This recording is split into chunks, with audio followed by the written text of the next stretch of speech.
And it works. Sliding into home plate. And we're live. Becca. Oh, okay. I'm so good at this. I'm Becca. Hey, welcome to the Mothers of Real Estate. We were behind the scenes look. We're like, what are we talking about today? Let's talk about real estate and what's going on in our worlds. And not just we've got our 4 pillars. 4 pillars. And so for me, I mean, do you want to just go around the room? We'll just see what's going on in our worlds? Let's go around the room. Sounds great. All right. So I head up the membership at the Flipping Mastermind, which means all like the membership programs, right? And we started implementing Traction with an EOS implementer at the beginning of this year. For anyone who doesn't know it, I highly recommend Traction, the book. I'm sure all these other ladies can tell you greatness about it. And so we actually just had our quarterly last week. That's why I couldn't come, was because we were wrapping up our quarterly meeting. And the cool thing about the quarterly meetings is that like you stop and you set these 90-day goals, and they're called rocks. And I literally just got off the meeting to come out of this one about digging into the rocks that we set. So what's going on in my world is I spent last quarter kind of putting in a process and a system so that everybody feels like welcomed and that they know what all the resources are that we have, because we have so many resources. And then this quarter, we're preparing for our big Flip Hacking Live event, which went virtual. And I can dig more into that later, but that's kind of like just the highlight of it, right? Is like that my rocks are around how do we build this system and this process so that the members of our mastermind get all the resources that they need in order to accelerate their real estate business. And actually, last night we had, I don't know, I hear typing. But as you. So last year when Bill took over 7-Figure Flipping, he created the Runway program, which is like for new investors. And we have a weekly coaching call within the group. And we did one last night. And a couple of the people who were in the Runway group kind of leveled up to the Altitude group. And it was so cool listening to the stories. I basically just got to moderate this panel saying like, tell me about your story. How'd you get started in real estate investing? How has this group impacted you? What systems have you put in place? And that's what's going on in my world, is like pouring into other real estate investors. Love it. Thanks. Yay. Melissa. I feel like I'm not like fully functioning this morning for some reason. I don't know what's going on with my brain, but. And it's okay to talk about that. Are you not fully functioning today? We don't have to talk about real estate. It's our show. We can talk about whatever we want. I can talk about real estate. I just feel like I'm like in this little fog or something right now. But yeah, so real estate actually has been a little slow for us right now. So, but it's fine. I've been more focused on actually launching the coaching that I've been doing. So the one-on-one, like, for female entrepreneur stuff. And so that's going really well. So I've been working mostly on that and just trying to figure out kind of where real estate fits into what I'm doing right now. So that's pretty much what I've been up to. It doesn't sound that exciting all of a sudden. It's not. Are you doing do you have any projects going right now? I have one, and I mean, I could go into it, but it's been a freaking nightmare.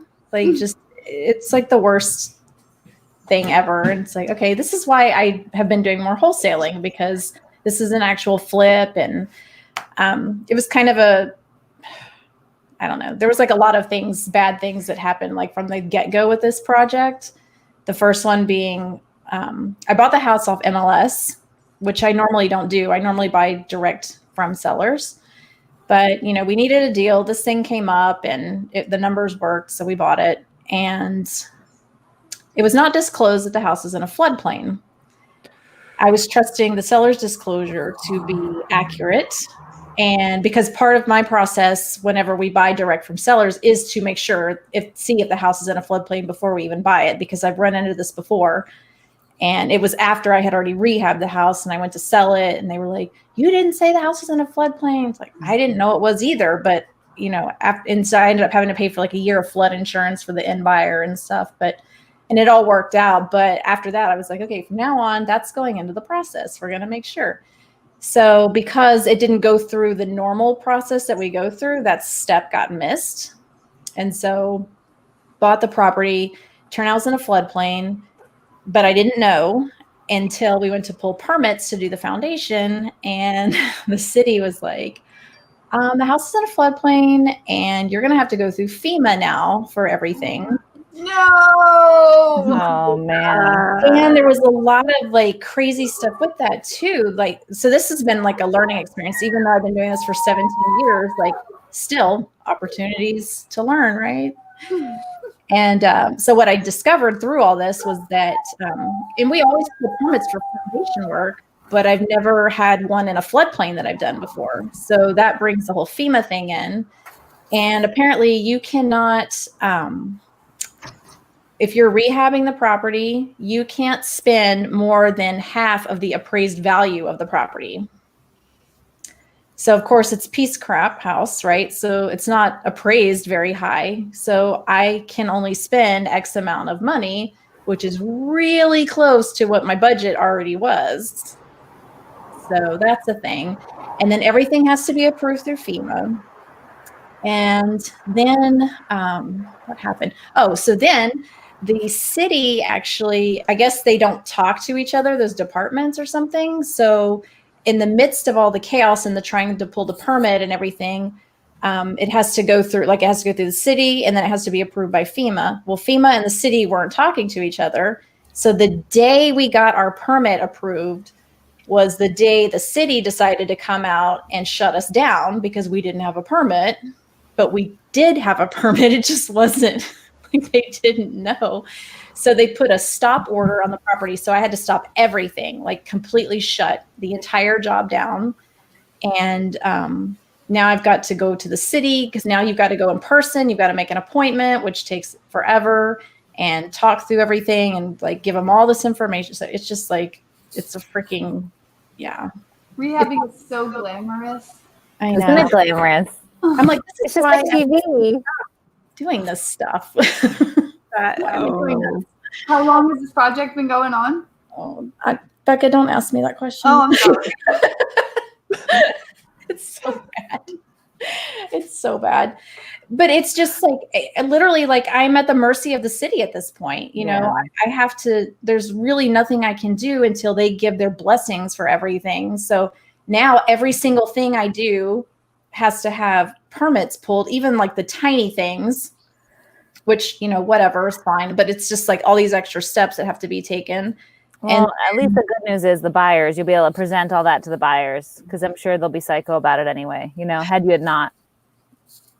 Yeah, it's such a circuit. It's a shit show. I'm not gonna lie. Like it's So bad. the takeaway for our viewers is that even after you rehab hundreds of houses, you still can have problem children and don't feel alone. Don't feel like if you're in the middle of a problem house that like you're stupid and it never happens. Just Things happen. It happens to everybody.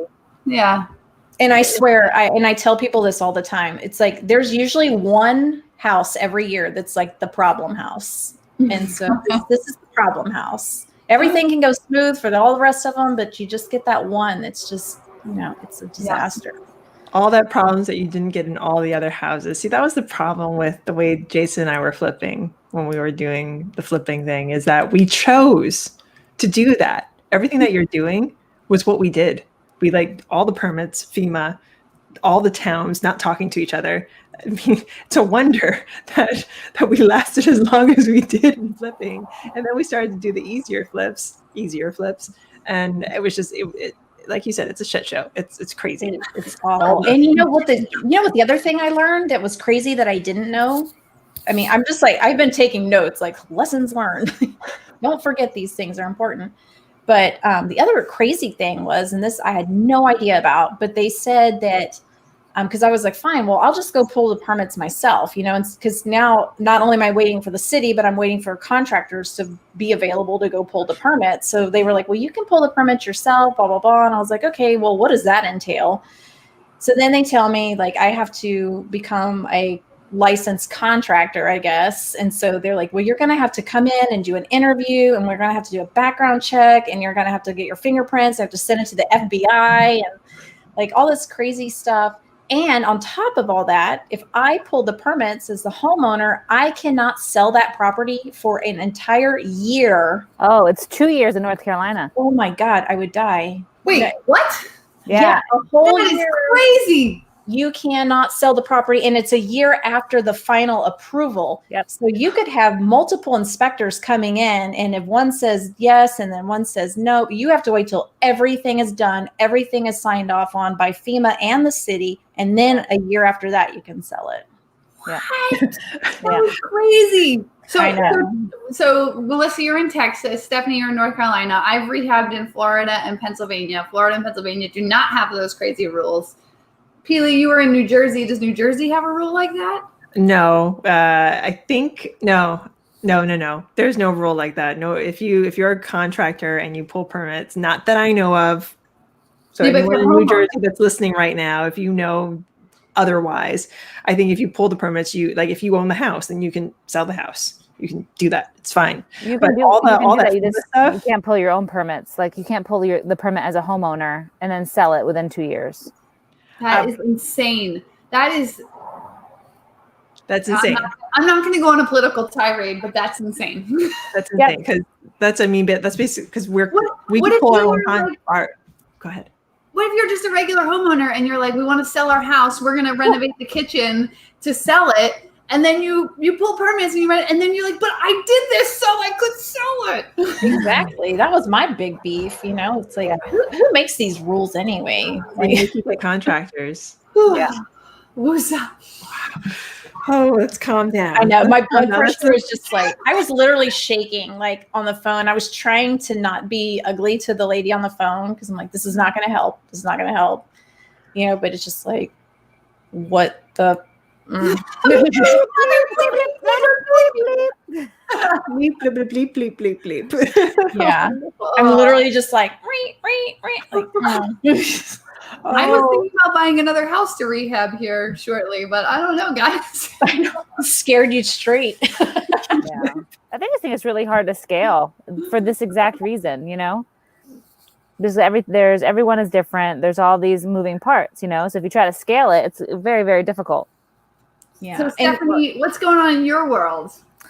Oh, on that note, so my world's pretty good. I am in upstate New York right now, hanging out for a couple weeks. I'm excited with my family here at the lake house. This is my happy place. But business-wise, things are really good. We had a great quarter last quarter, and I attribute that all to our team because, I mean, with COVID and things virtual and like, you know, we all had to face that, you know. And I think that the team just did so well. We hit a huge milestone this week. Yesterday, we hit 100 houses that we purchased. All your cupcakes. Ew. Yeah. We hit that last year too, but later in the year. So we hit it sooner and amidst COVID and everything. So that was just amazing. I'm celebrating for you.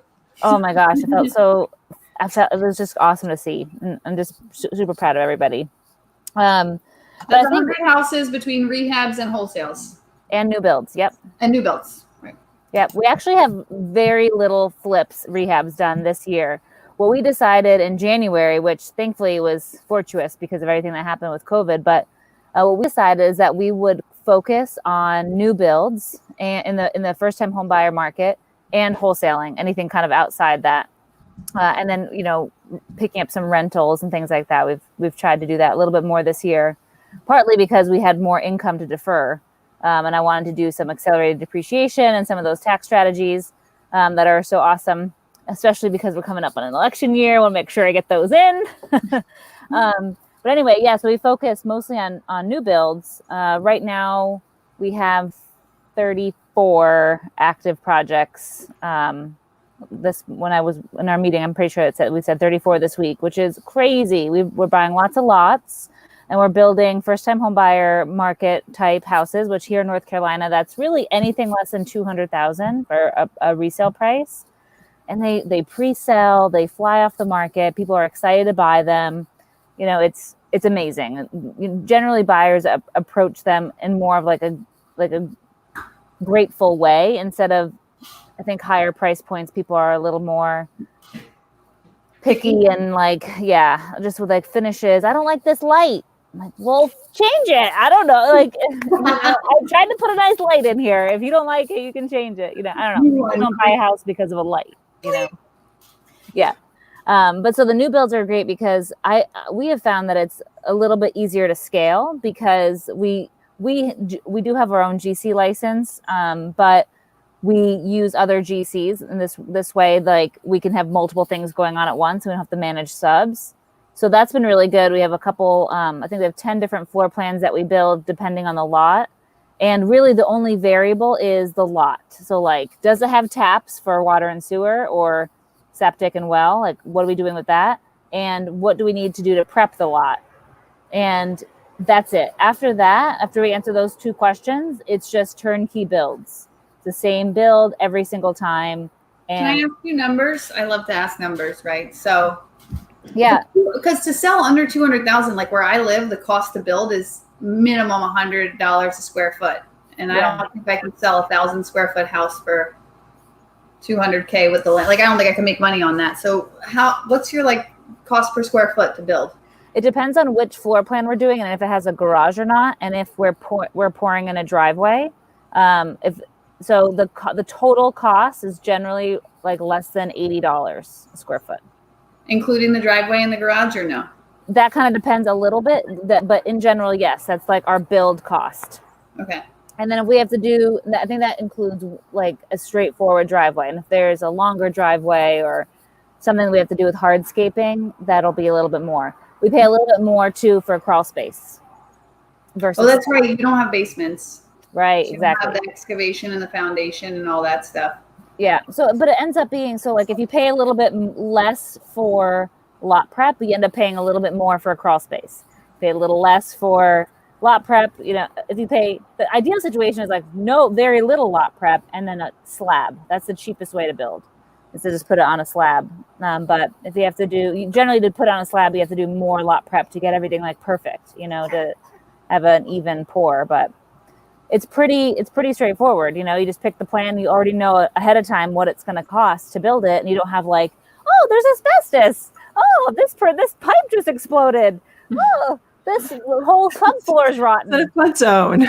You know, you're like, there's less of that crap, you know, and it just, I have to admit, like rehabbing as many houses as we did, like that really burnt me out. I lost more sleep over freaking roof repairs and subfloor damage than I did over dying people at the hospital. Like literally, because I'm like, oh my God, we're going to lose everything. We're going to lose money on the house, you know, so whatever. So we ended up going this model for this year, and it's been so much nicer just psychologically with less variables. And I also think it's a little bit of a niche for us and a little less competitive. You know, there's not a lot of new build people out here in Charlotte, and I think the specific price point makes us a little bit special. There's a lot of people who are playing in the luxury market where we are because it's, you know, market's exploding, and you know, especially if you're close to uptown Charlotte where the financial district is and stuff.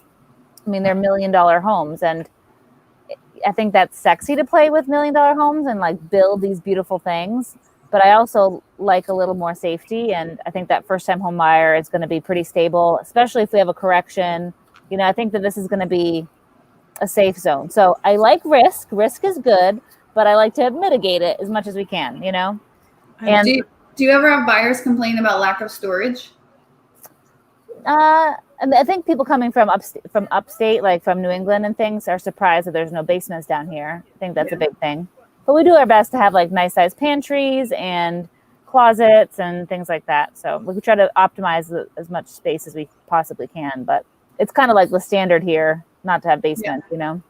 Are you pre-selling those houses? Yeah. So that before you build, you've already got the buyer lined up? So towards the end, when we're after appliances go in and the countertops are in, then that's when we'll list it as coming soon, and we can generally get it sold then. But it's still a spec home, so we're not custom building it for anybody. Oh, okay. So it is what it is. You can come in, you just basically get it first. So that's been pretty cool. And our costs have been, there's not as much cost creep and like surprises, and profit margins are pretty similar. So I think that's been good. And the nice backup there is they generally rent pretty well because they're like 1,500, 1,600 square feet. So a backup plan of them renting is great. There's a lot of hedge funds in the area here, like American Homes for Rent is like building communities here just to rent them out, like literal subdivisions just for rent. So we have a lot of exit strategies too. You know, like we could just sell it to a hedge fund if you know, all hell broke loose, get it tenant occupied and sell it that way, or we could just sit on it and cash flow it. So I like that model quite a bit. And, you know, we still are marketing a ton. We get a ton of wholesale deals. So like that vertical is doing really well too.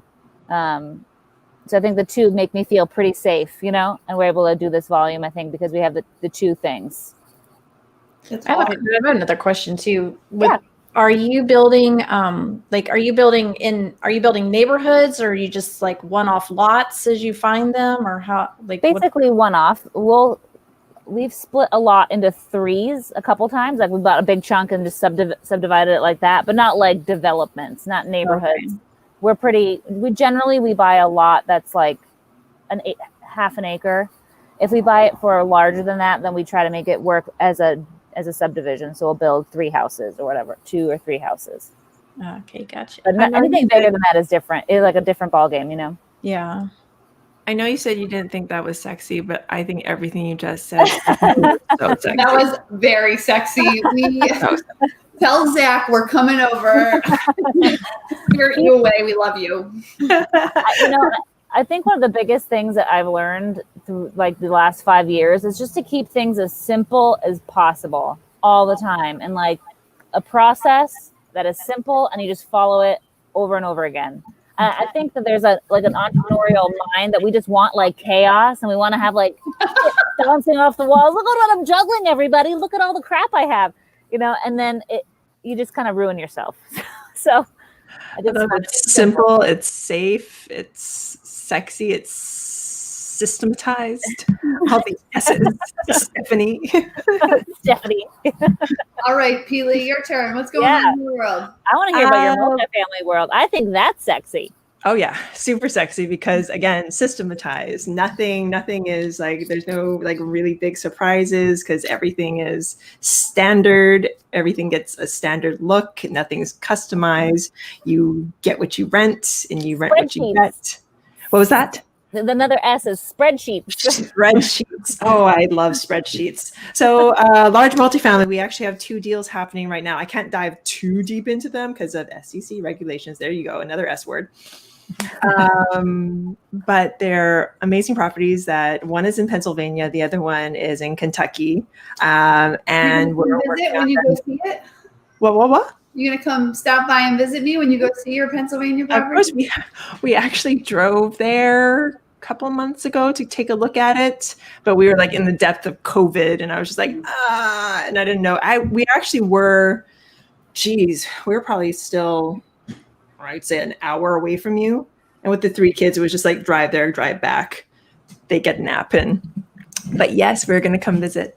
So it's really exciting in a non-exciting way, because large multifamily, it's exciting, but at the same time, it's all numbers. I felt like when I was in flipping, like I would get attached to the house. I'd be like, well, I want to kind of put this pretty thing in there because it's pretty and it's sparkly. And with this, it's like, I don't even know what goes into our homes really. Jason and I like set it once and then forget it, unless like the contractor comes back or like our property management team comes back and the numbers start rising, and Jason like looks at the numbers and he's like, no, what's happening with this? And we actually then dive back in, bring the numbers down, find better prices. But that's the only reason why we'd even need to look at a faucet. There's no need to look at any of that stuff. So that's happening in large multifamily. And then we're also diving in. Right now we have about 11 coaching clients in multifamily formula. We actually changed it from foundation to formula. I did ask Bill So it's multifamily formula. and I think it's awesome. it's been an amazing, it's been And an Phil amazing listens to everything I say. So whatever Well- I give you approval for, Peely, you're good. check done. So it's been amazing, the people that we get to work with, just up leveling their lives, and we learn from them as they're learning from us. And it really has been an amazing journey to go from flipping and wholesaling into large multifamily, and then just kind of seeing where the feelers lie from there. I mean, we have our everyday vlog, if you want to call it, Second Cup of Coffee, where we just talk kind of like more mindset stuff, and just giving energy and aloha and putting it all out there, and kind of just building towards sort of a more lifestyle and just Are you guys moving? person type of brand. What was that? You guys were talking about moving, and then Yes, coronavirus hit. we were actually talking about it beforehand. There's a couple places we wanted to move to. Now we're looking actually at Tennessee. So we'll be closer to you, Stephanie. Yay! Yay! Oh, Nashville has this inexorable pull to it, doesn't it? Yes, yes. Okay, can you answer a question for me? Because Okay. we were having a discussion last week about something that I want to do in the next 12 months, which I'm also not allowed to talk about yet. But I was trying to figure out what's the difference. Like you said large multifamily, Mhm. and then there's multifamily, and then people say landlords, and then people say I do rentals. Is there some like hidden lingo inside of the community that I just am not, I don't know. No, it's just some people call it large multifamily. Some people call it just multifamily. Some people call it apartment investing. It's just depending, because if you say multifamily, then that could include like 2 to 4 unit properties, 10 unit properties. You say large multifamily, now you're thinking in like the 15, 20, 100, 500 range, like it's larger. And are they different types of people who do each one? Like, would you see people investing in singles and apartment buildings?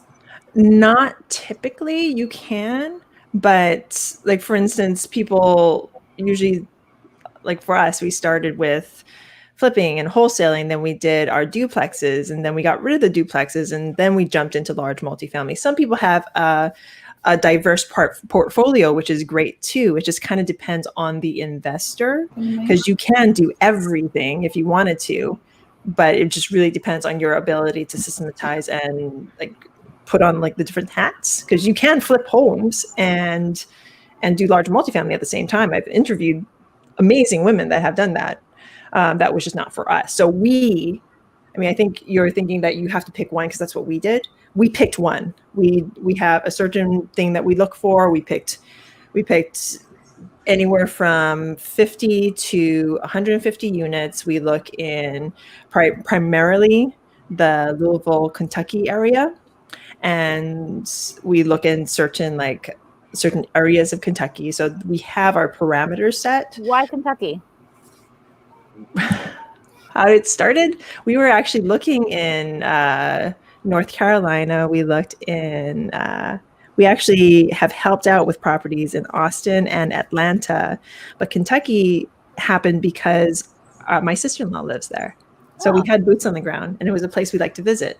So, and the numbers just kind of worked out, and that's where we found our first deal, the 94 unit that we actually just sold back in December. So it's been a great journey thus far, and yeah, I can't wait to see what else is happening, or like where it comes to with everything that we kind of have our hands into right now. Yeah. It's crazy. Well, I asked that question because I was like, can we talk about rentals? And someone was like, no, we're talking about, I was talking to, it wasn't Chris and Ariane, it was somebody who does, rental is their focus. And the way they said it, they were like, we do multifamily. We're not landlords or something like that. And I was like, I am missing a nuance. I don't think you're missing a nuance per se. I mean, I don't really call them rentals. And I guess we're landlords, but we don't I call myself a multifamily investor. I'm an investor in large multifamily. But the thing is, if you came to me and asked, oh, can we talk about rentals? I'd be like, okay, what do you want to talk about? Yeah. Okay, good. It's Well, sort of- thank you it's- for indulging my little sidebar. It's more on them, because if somebody came up to me and was like, I want to talk to you about rentals, I'd be like, okay, let's do it. I wouldn't shut them down. And I was like, shut up. You just called me stupid. No, there's really no real nuance, at least not in my vocabulary. Any other large multifamily providers out there, investors, let us know. Say your comments in the down below. Let us know what you think. But this is my thoughts on the whole thing. Well, Stephanie, I loved what you said because I've been thinking so much about it. I think especially with this like rock planning and logistics of number one, the best tool is the tool that gets used, right? Like everyone's like, what's the best CRM and what's the best way to do this with people and how should I treat the people like that? I'm like, the best process is the process you're actually going to follow. Right. So, and I have a tendency to overcomplicate things at first, and then then I look at it and see like, okay, if I made 20 steps in this thing, but I only do 5 consistently, like, can we just shorten the process to 5 consistent steps and just acknowledge that as people, we're not going to do the other 15. They're nice to have, but not necessary. So I just thought that was really like simplify. I feel like you have to get crazy before you can simplify sometimes. So. Yeah, I think you don't even necessarily know until you lose complete control, and then you're like, wait a minute, what did I just do? Why did I make this so complicated? And I think there's a fear of delegation, which really, I think that's what starts it, is that you just want to control everything. So you are the process. Everything you do, all the little micro things you do are your process instead of delegating. And so instead of just saying, hey, you do this, and I'll do this, we hold on to it for too long, and we don't delegate, we don't get help, we don't hire. And then things just you become a bottleneck. Things get really weird and complicated. You forget stuff, and the process breaks, and so does your soul. So don't let that happen. And Melissa, thank you for sharing what you're going through right now, because I know The struggle bus. Yeah. as flippers and wholesalers and as entrepreneurs, we don't always want to like let our difficulties out, but you just taught somebody a valuable lesson who's just getting into it or who's been in it for, I don't know, 10, 20 years. So thank you for sharing that, Melissa. That was huge, because You're welcome. flood zones are no joke. They are no joke. So anybody that wants to get into flood zones, message Melissa. I'm glad that you shared it, because we just like, I feel like those are the things that sometimes you just need to vent, right? I mean, I remember being in those shoes where I'm like, I know I'm going to fix this. I know I'm going to get through it. History has shown me that we'll figure this out. But right now I am so frustrated. And so I'm glad you shared, because we understand. Yeah. Well, it's just like that nagging thing. You know how you get that thing that you're trying to figure out, and it's just like in the back of your mind all the time. So a lot of times I can kind of just like not worry about it so much, just keep following up with, what's going on with the process and everything. But then at night when I lay down, it's like that effing house. Like every night it comes back to haunt me in my sleep. I We've had all been there. a failed septic system, and I couldn't put a new septic system in. This was like a $400,000 house. And I was like, no one is going to buy this house with holding tanks. And it took so long dealing with like the DEP and like all the other people. I held this house for a year only to find out that I had no option. Such a shit show. Sorry.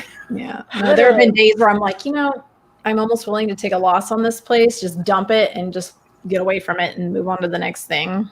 Yeah. I've had that too. I've taken major losses on rehabs. Major. And then like, why? I'm smarter than that. We're all better than that. Why do we do that? It's almost to just be rid of the headache. I don't take losses on purpose. I mean, I don't. Of course not. I've rarely lost money on a property. At least I'll break even. You get one or two like that every once in a while, where it's like just, but this one, I'm almost willing to just be like, I'm done. I'm done. Yeah, I'm done. I have no more energy to put towards this. Yeah. I could focus on like the coaching and stuff like that, which is going really well. So. Well, I think I was going to comment on that too, because I think Melissa and Becca too, you guys both talked about that, and like coaching and planning and the strategy of the business.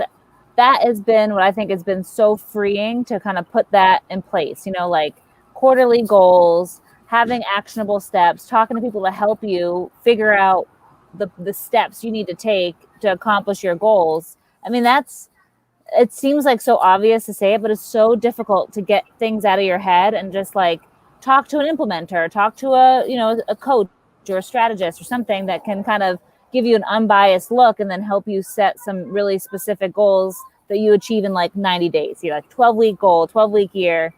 I think that really helps the emotional journey and also helps you accomplish so much more, For sure. And from my conversations, and you probably experienced this too, Becca, it's like, you don't realize like what you don't know, right? Like when you're talking to people and it's like these people, they're running businesses and stuff, and it's not like it's bad. But then when you sit down and put like a strategy in place for somebody and they're just like, wow, I hadn't thought about that or something, and it's like, it's hard when you're in your own business trying to identify those issues, but then the minute you turn it over to somebody else and invite them in to work with you on that problem or that strategy, then it's like all of a sudden, you start to see all these things and are able to put the pieces together for people. And it's always that light bulb, like, oh, okay, that's definitely something I need to be working on, like just building foundation and those kind of things. It's been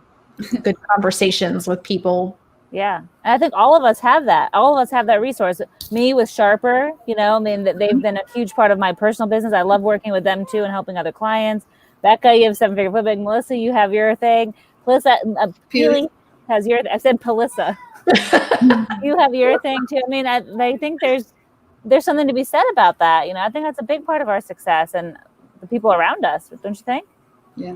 Well, it's interesting because I've been thinking a lot about this analogy of like, because we do these quarterly accountability groups, right? Mm-hmm. And the thing that it starts with for all of us, right, in all of our businesses, in our coaching programs, is getting people to really put pen to paper with where they want this journey to take them. So like, I use the analogy of a triathlon all the time. Like, hey, I want to run a triathlon.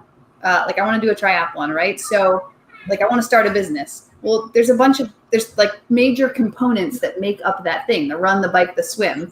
And then even within that, like when I get in the water to swim, there's like 4 or 5 buoys that I got to make it around. And I just have to like find the first buoy and go towards it. But at the end of the day, they're all building up to this triathlon.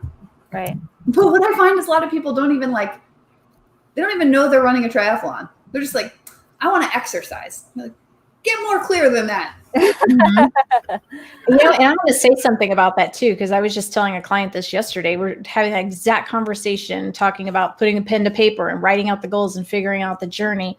But the other part of that I think people don't spend enough time thinking about also is, who do you have to become in order to be that person? Like if you're going to start a business and you're like a lazy ass, like you're going to have to fix something about yourself, before you can, take off and like hold yourself accountable and be able to, to do all those things. So it's like, if you're not a person that can do that, you're going to have to become that person. Yeah. In order to be successful. Same thing with exercise. If you're going to run a triathlon, what kind of person are you? You're going to have to become, a person that's dedicated, and motivated and, all that stuff if you're not already. And if you've never ridden a bike, you can't just outsource it. So like, I feel like any business is built on finances, processes, and people, probably, right? I think that's actually the traction thing. So like people, processes, and whatever. Just did the EOS meeting. I'm so bad. But like the number of entrepreneurs that I meet that are crazy visionaries with no detail, and they somehow think that they're going to build $1 million company with never figuring out how to get the details done. And I'm like, it doesn't have to be you, but you're going to have to become the person who knows how to manage a detailed person. Like you can't, there are certain rules in running your businesses that you just can't violate. Like you have to become that person or you're not going to make it. Absolutely. Sorry, I think box there. No, I think it's so, it's so true. And like, and you have to develop your leadership skills, and everybody's a different type of leader, and that's compatible, different types of employees. And, geez, it's like a huge journey of self-discovery on top of trying to figure out how to build, your wealth and your finances and the whole thing, you know? Yeah. Well, as entrepreneurs, like we are constantly we're constantly growing, constantly reading, constantly trying to better ourselves, not only like in our businesses, but personally. So we have all these things that we're trying to grow and be and do, and it's an amazing thing to see each of you grow, and each of you, like, I mean, we're going to make our mistakes. We're not always going to air them. So if anybody's watching this and you only see people airing their big wins and these awesome things, everyone has that one thing that's happening. I know everyone does that one thing that they have to like really dig in and like get done and get taken care of. So it's a journey. So I love this. Can I ask around the room, like, you know, we're all at some point in our journey where we have to become someone to get to the point where we're going, Melissa, like, you know, to become this coach. Who do you have to become that coach? Like, what do you have to work on? I'd be curious if you guys know for you what the thing is that you need to work on to get to the next level.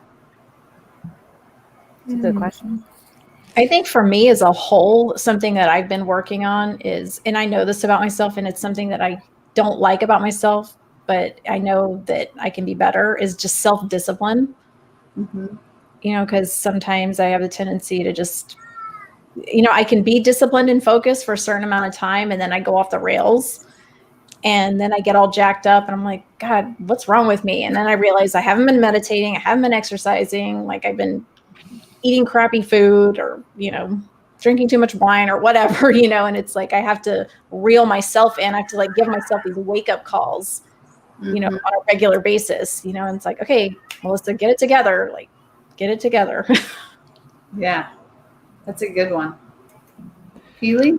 For me, it's similar. I was just thinking about the difference between yesterday and today. Yesterday, I woke up with the kids, and you all know what happens when you wake up with your kids.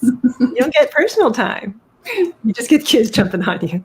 Uh-huh. So but it happens. So usually when that happens, I immediately go into a place of gratitude. I'm like, I get to wake up with my kids. I get to see their smiling faces. They're just so happy to see mommy. Great. Okay. Push on, push forward, make time for yourself. But there are all the other days, like yesterday, where you don't make time for yourself. Like Melissa was saying, you don't make time for yourself. You eat badly. You're just kind of eating on the run. You're just kind of playing catch up all day. So by nighttime, I was just like, Jason was like, Feely, are you okay? You just haven't smiled all day. You haven't been like energized. I'm just tired. I just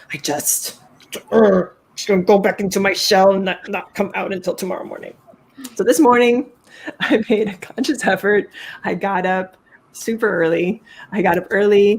Got my stuff done, got my priming done, got my personal time in, did things for me, filled my cup first so I could continue on my day. Because if I don't have that, I realize my day just falls apart. It really shouldn't. We shouldn't be dependent on these things. Mm-hmm. But on the same time, like if I don't meditate, if I don't go inward before going outward, that just like, it rips up my soul. It like tears me apart because I try and give as much as like all the aloha. Like I just want to give it all. Give it here. Take you. Aloha for you. Aloha for you. Aloha for you. Aloha. But if I continue to do that and I don't fill my cup first, then it doesn't matter what aspect of real estate I'm doing. It doesn't matter all these awesome things I plan for my kids. If I'm not present and if I'm not driving on all cylinders, then it's for nothing because I'm not going to be there fully. So I need to be fully present for myself before I'm fully present for others. That's what I got to work on. Becca. Stephanie, go first. So I think the thing that I haven't accomplished either one of these, but the two things that I feel like I need to work on the most, like consistently, is letting go, because I want to do everything and I want everything to be perfect, and I have a hard time trusting when people drop the ball or when things are missed, and then I feel like so personally responsible and I like latch on and then I take over. So I've worked really, really hard on like letting go and watching a ball drop. Like, that it's gonna drop. I see it's gonna drop, and then I just have to let it drop. Like, I can't catch everything.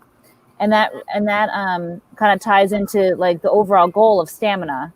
Like I can work really hard for a long time, like a couple of years. I can work like really hard. I will work harder than anybody you know. I will work more hours in the day than anybody else, and I will put in all that brute force. But that is not a long-term strategy.